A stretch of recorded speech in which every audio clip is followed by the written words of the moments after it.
Bonjour, mesdames et messieurs, chers auditeurs. Merci de vous savoir toujours aussi nombreux pour partager avec nous ce moment important de grande radio. Nous sommes sur la F Radio. Nous sommes partis pour la toute première édition de notre programme dédié à la caravane psychologique virtuelle lancée par la Fondation Orient-Occident. Aujourd'hui, comme invité, nous recevons Scheherazade Chagdali. Elle est psychologue clinicienne. Elle travaille au poste de la Fondation Orient-Occident du côté de Tanger. Elle sera en compagnie de Salima Roussi, qui est également assistante sociale. Déjà, Scheherazade, si je me suis trompé sur ton nom, tu peux déjà me corriger pour que nos auditeurs soient effectivement à même de mieux le saisir, parce qu'il faut rappeler que très souvent, tu vas être appelé, tu vas être interpellé par des migrants, par des réfugiés qui seront à la recherche d'assistance psychologique, parce que ici même, on va devoir publier le numéro vert de la Fondation Orient-Occident. Déjà, bonjour et bienvenue à notre édition. Nous allons commencer par dire bonjour à Scheherazade. Tout d'abord, bonjour et merci pour l'invitation. Donc, c'est Scheherazade. Scheherazade. Voilà, c'est ça, c'est ça. Très bien. Merci, Scheherazade, de nous rejoindre sur le plateau de Allo Psyfo. La parole est à vous. Je rappelle que vous intervenez depuis votre poste de travail. Je parle ici du Centre Fondation de l'Occident à Tanger. Oui, tout à fait. En tout cas, merci de nous accueillir. Et donc, je suis avec ma collègue Salima et je lui laisse la parole pour se présenter d'abord. Bonjour, je suis Salima Laroussé et je suis l'assistante sociale du centre de la Fondation Orient-Occident à Tanger. Voilà, c'est un grand plaisir de vous recevoir. Je rappelle que aujourd'hui, nous allons aborder des questions qui sont assez spécifiques, assez particulières. La toute première question ici va nous attirer vers les questions qui sont relatives à la violence faite contre les femmes migrantes et contre les femmes réfugiées. En gros, déjà, s'il fallait s'adresser à Scheherazade. Alors, Scheherazade, qu'est-ce que la violence déjà? Pourquoi la violence et qu'est-ce que la violence faite aux femmes migrantes et aux femmes réfugiées? Donc, tout d'abord, pour essayer de mettre une définition générale, la violence, c'est le fait de subir des abus, sur son intégrité, elle peut être physique ou psychologique, mais c'est aussi le fait de faire subir une injustice, un acte de violence, des abus sur quelqu'un, sur un groupe ou sur une communauté. Donc la violence, déjà, évoque le fait d'être victime d'un abus ou bien même d'être coupable du même abus. Donc là, c'est pour mettre en relief en termes généraux. Après, pour plus de détails, comme je l'ai souligné, la violence, elle peut être psychologique, c'est-à-dire on peut donner l'exemple, le fait d'harceler quelqu'un, de lui demander de le dominer, par exemple, contre sa volonté, mais elle peut aussi être physique, donc comme l'exemple du viol, le fait de torturer, frapper quelqu'un. Donc, c'est un ensemble d'actes d'abus qui est commis sur quelqu'un ou bien le fait qu'on le commette sur quelqu'un. Quelle est la nature de la violence, effectivement, qui est adressée à l'encontre de cette personne en particulier? Bon, les types de violences sont multiples, mais on pourrait déjà souligner le fait qu'elles sont vulnérables, que pour beaucoup d'entre elles, elles n'ont pas forcément de statut juridique, dans le cas où elles se trouvent par exemple au Maroc. Donc, elles, on va dire de manière assez générale qu'elles n'ont pas accès à leurs droits. Donc, étant une population vulnérable, elles sont plus sujettes aux violences et peut-être que ces violences peuvent être plus difficilement condamnables. Alors, une violence qui est plutôt condamnable. Madame Salima Aroussi, qui est assistante sociale, vous qui, à un moment donné, avez une certaine expertise en termes d'accompagnement de ces femmes-là, les femmes qui sont effectivement victimes de violences, est-ce que vous pouvez nous donner des raisons qui vous sont partagées? Quelle est la nature des violences, effectivement, auxquelles font face les femmes migrantes et les femmes réfugiées? Donc, généralement, les femmes migrantes ou réfugiées, elles parlent beaucoup plus de violences physiques que de violences psychologiques. Parce que des fois, elles ne se rendent pas compte qu'elles subissent ou elles ne sont pas conscientes qu'elles subissent une violence d'ordre psychologique. Et à ce moment, quelle est la nature de l'accompagnement que vous leur donnez? Bah, déjà, de les recevoir et de les écouter, de voir le Oui. contexte de cette violence qu'elles ont subie. Et à partir de là, on pourrait, j'ai envie de dire, notre intervention. Est-ce qu'il arrive qu'effectivement les migrants adressent des besoins psychologiques de manière particulière? Oui, oui, oui, ça arrive, oui. Et à Et ce on a moment-là, des personnes qui sont conscientes qu'elles ont besoin d'un soutien psychologique, qu'elles ne se sentent pas bien, si on va dire mentalement, et qu'elles réclament de voir une psychologue. Sherazade, vous qui êtes psychologue clinicienne, quelle est la nature des interventions que vous accordez à ces personnes? Peut-être qu'il serait bien pour vous déjà de nous faire part des types de violences auxquelles effectivement ces femmes-là font face et quelles sont les réponses que vous apportez à ces violences. Bah, tout d'abord, quand je reçois, enfin généralement, il est question de femmes. Donc la première chose à faire, c'est d'écouter évidemment. Et dans ma spécialité, j'essaye de les écouter au mieux de manière clinique, donc pour voir quelles sont les représentations qu'elles se font de la violence. Et comme on a dit, les types de violence, elles peuvent être physiques ou psychologiques.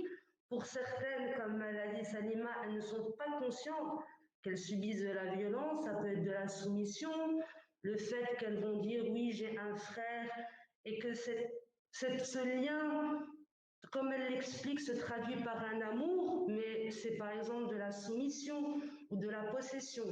Donc les exemples sont multiples, mais tout d'abord dans ma fonction, c'est après les avoir écoutés, essayer de les amener à élaborer, à pouvoir mettre des représentations sur ce qu'elles ressentent, parce que dans le domaine de la psychologie, il y a la croyance du fait d'exprimer, d'extérioriser un sentiment qui fait mur, qui bloque, et ben c'est un chemin aussi vers la résilience. Et évidemment, je travaille avec mes collègues en collaboration pour essayer de voir la prise en charge qui pourrait être la plus, euh, la plus adéquate selon la situation de la personne, par exemple. Parce qu'évidemment, toutes les personnes que je rencontre n'ont pas le même besoin. Et si je peux donner un exemple, peut-être qu'il y a une personne qui est dans une grande vulnérabilité sociale et le fait que je travaille en accord avec l'équipe pour qu'elle puisse obtenir un panier, que je puisse la diriger vers le service éducatif, ben ça crée une sorte de confiance bien plus intense entre la bénéficiaire patiente, parce que moi, une fois que je la rencontre, on parle aussi de patient et de patiente. À ce moment-là, ça donne un appui à ma fonction et ça permet à la personne de plus se dévoiler. Dans la question des violences, c'est rare de voir une personne qui, d'entrée de jeu, va vous dire je suis sujette à de la traite, j'ai été violée. Et comme vous l'avez souligné au début, il y a d'abord les besoins primaires. Si la personne a besoin d'abord de nourriture, de logement, il est bien difficile qu'elle puisse exprimer une souffrance psychologique.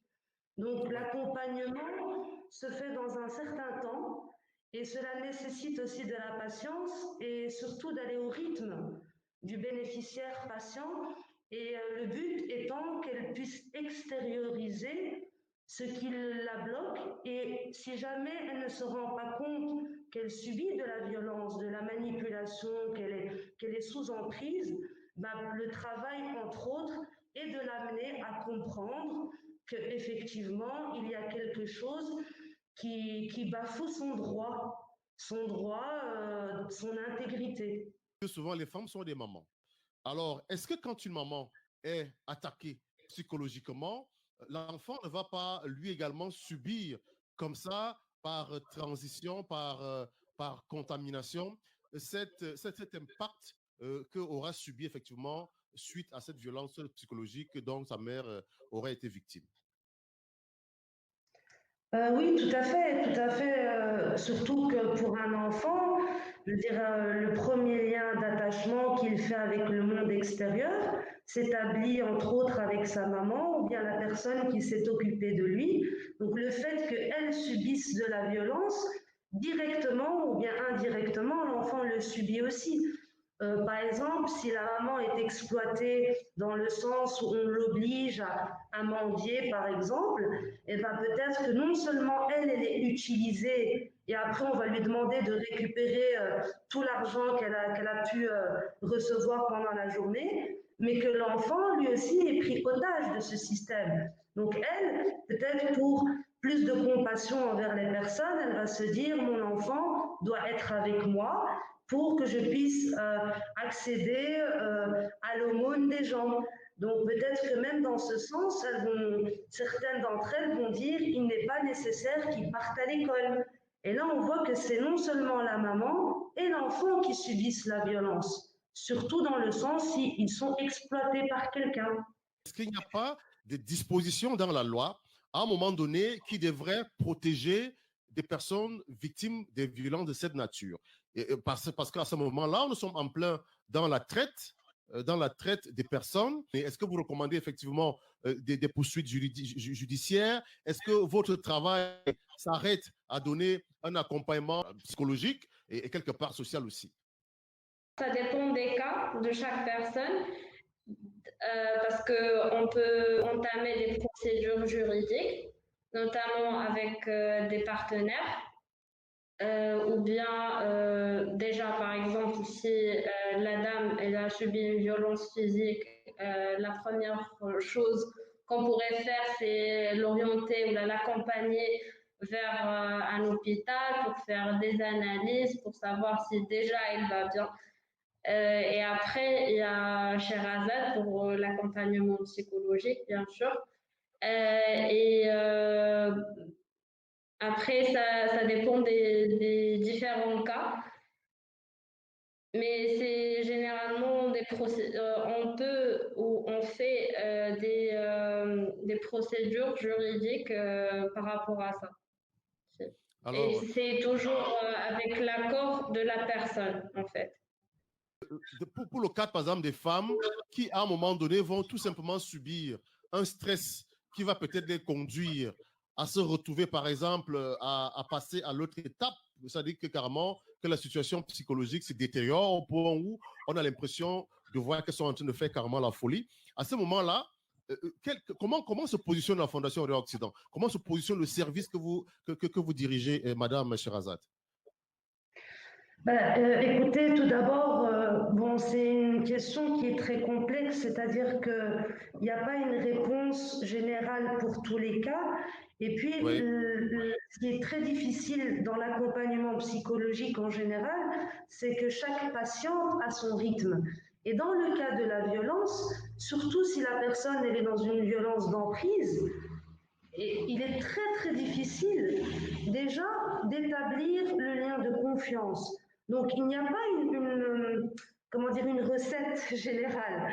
Mais ce que nous on essaye de proposer en tout cas, c'est de dire à la personne, nous sommes là, vous avez des droits. Et ces droits-là, nous, on est ici pour les faire valoir et en même temps, on est ici pour aller à votre rythme.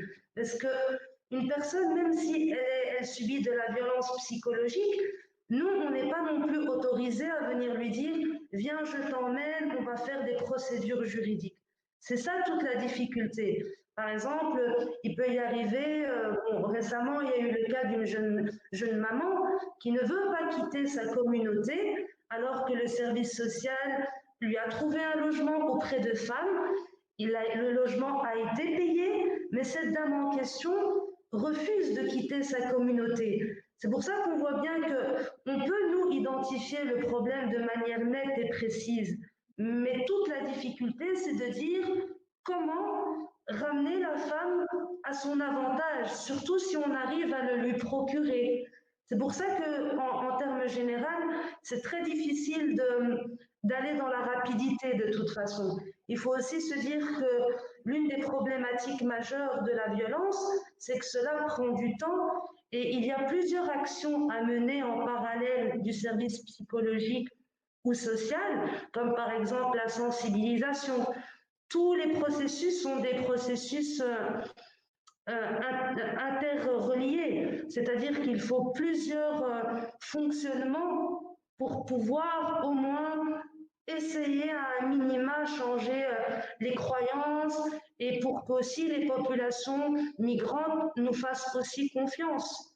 Je veux dire, c'est toute une démarche qui n'implique pas seulement le psychologue ni l'assistante sociale, par exemple.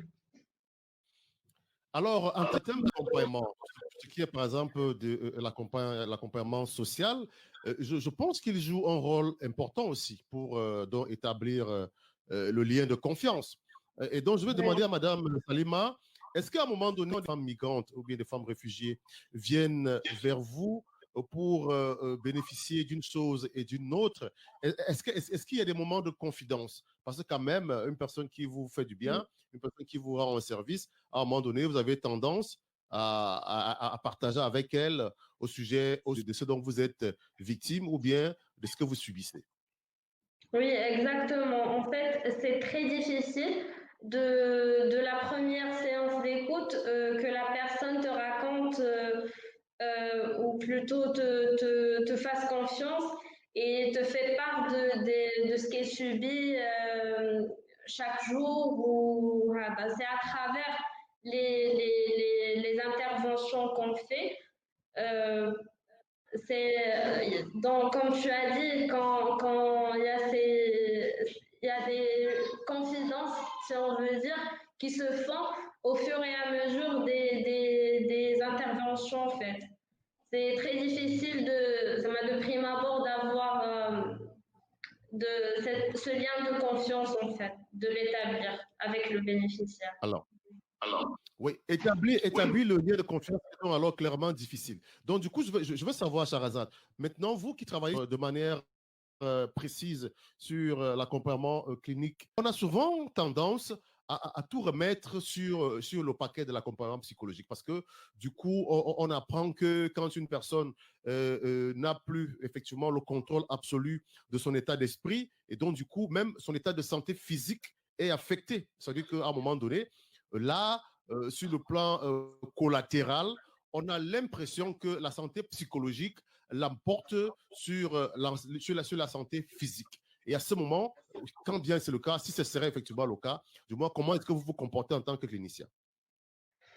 Justement, c'est pour ça, comme je vous ai dit tout à l'heure, il y a la croyance chez les psychologues que le fait de parler, cela libère des tensions, parce que l'une des grandes problématiques des difficultés d'ordre psychologique, c'est que cela a un impact chez certaines personnes sur leur corps. On peut prendre l'exemple de la dépression. La dépression est biologiquement... on peut le remarquer, c'est-à-dire que le cerveau est atrophié, la personne n'a plus envie de parler, elle est faible, mais tout ça s'observe de manière médicale. Et c'est là où il y a un grand risque aussi, si la personne n'est pas prise du côté psychologique, c'est que son état physique peut s'aggraver et des fois mener vers des situations, malheureusement, de mort, de suicide, ça arrive. Et donc la dépression, ce qui nous fait peur en tant que cliniciens et spécialement chez les psychiatres, parce qu'eux aussi traitent la question de la dépression, c'est que le sujet peut aller jusqu'à l'inévitable. Et c'est ce qui nous fait peur. Après, il y a aussi d'autres manifestations entre guillemets moins graves, mais bon, la gravité est une notion qui dépend du sujet. C'est-à-dire, on n'a pas le même rapport à la souffrance. Et c'est pour ça que le côté psychologique est effectivement très important, dans le sens où la santé mentale se répercute sur la santé physique.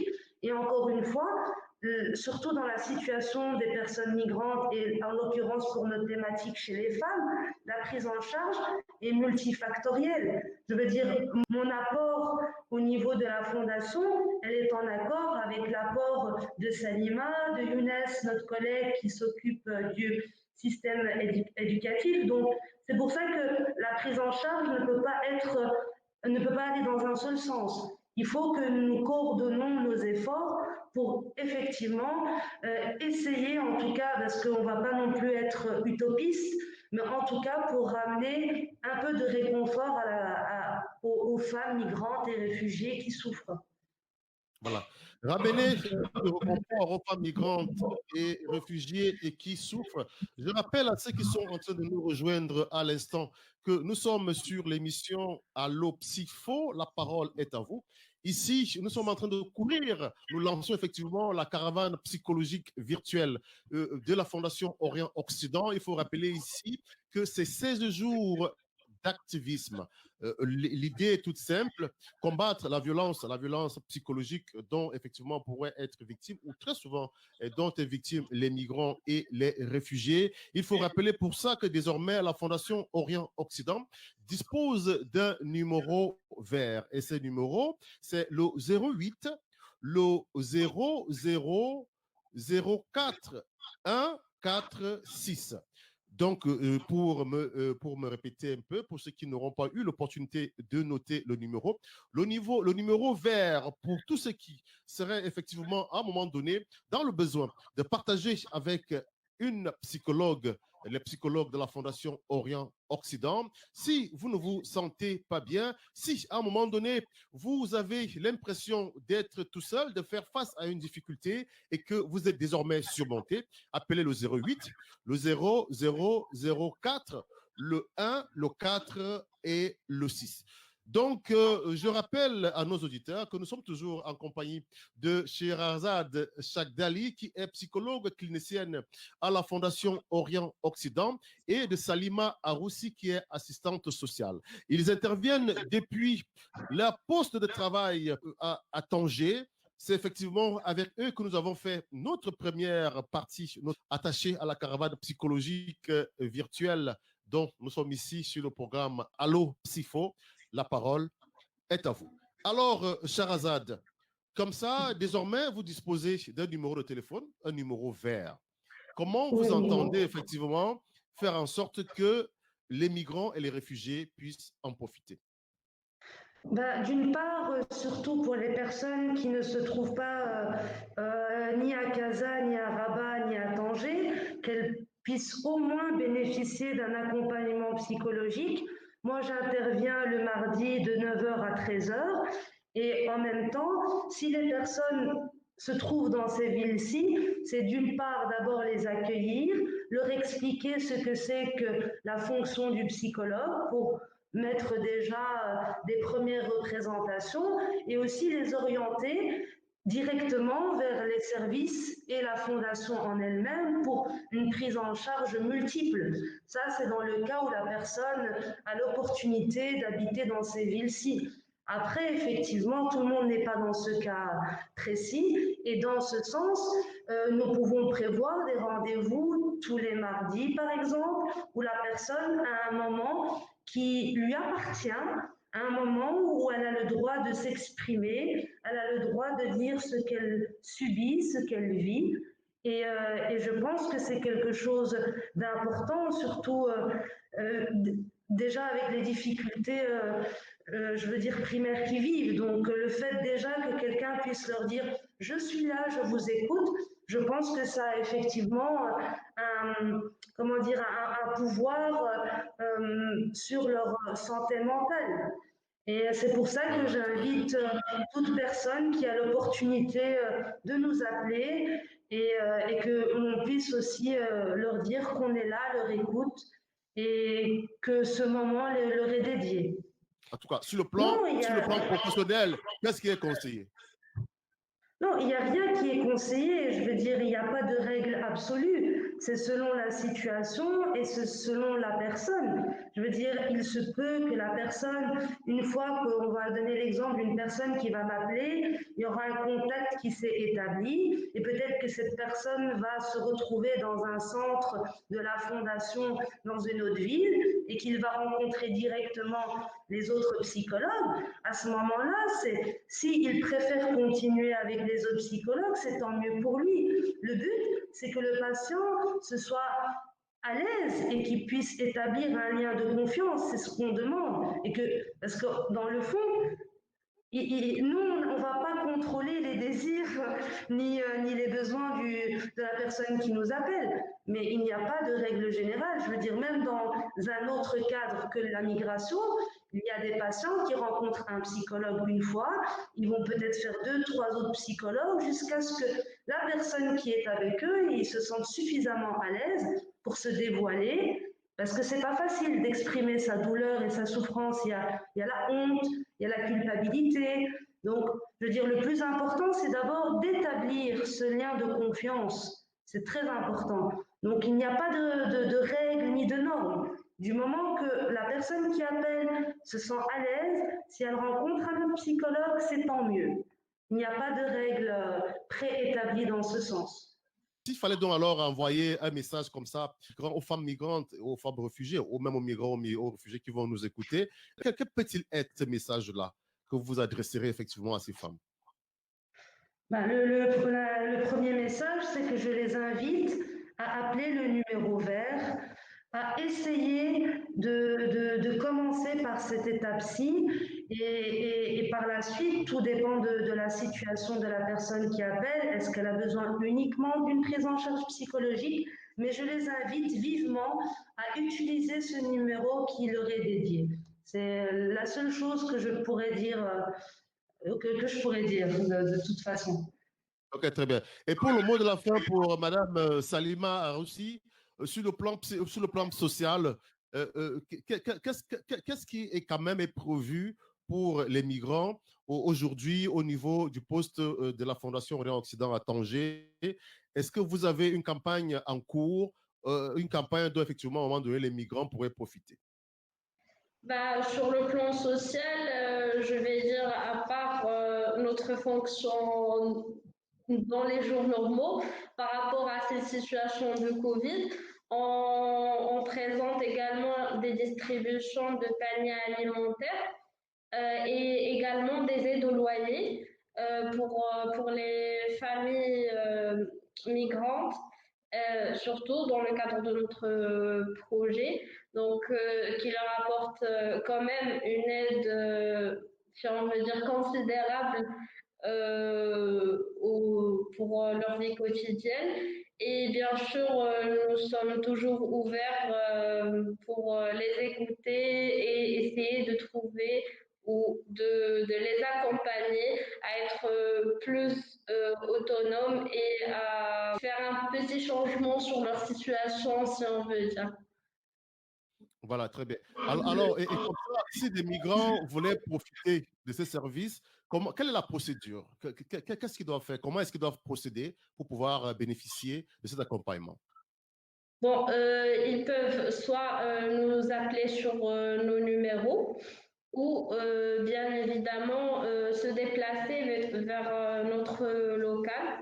Donc, et on reçoit généralement ici à Tanger le mercredi et le jeudi. Donc, c'est là où on reçoit les jours, si on veut dire, où on reçoit les personnes. D'accord, très bien. Donc, merci d'avoir permis à nos auditeurs de pouvoir comprendre davantage au sujet de l'accompagnement psychologique, un programme effectivement qui est offert par la Fondation Orient Occident. Vivement de vous retrouver dans une autre édition. Merci à vous, merci beaucoup. Au revoir. À la prochaine.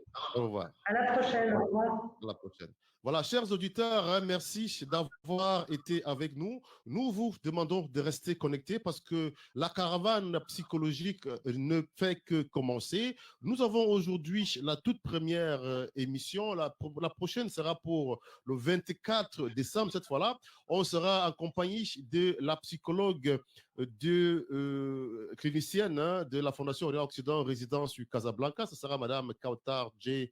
Koriachi. Ce sera pour parler effectivement des questions qui sont relatives à la violence faite aux enfants, à la fête contre les enfants, effectivement. Et le 30 décembre, ce sera une rencontre avec la psychologue clinicienne de la Fondation Orient-Occident qui réside à Rabat, Madame Zineb El Ouazani. Ce sera pour parler des stigmatisations chez les hommes, les mineurs et les personnes LGBTI. Merci de rester connectés à l'écoute des émissions de la F Radio.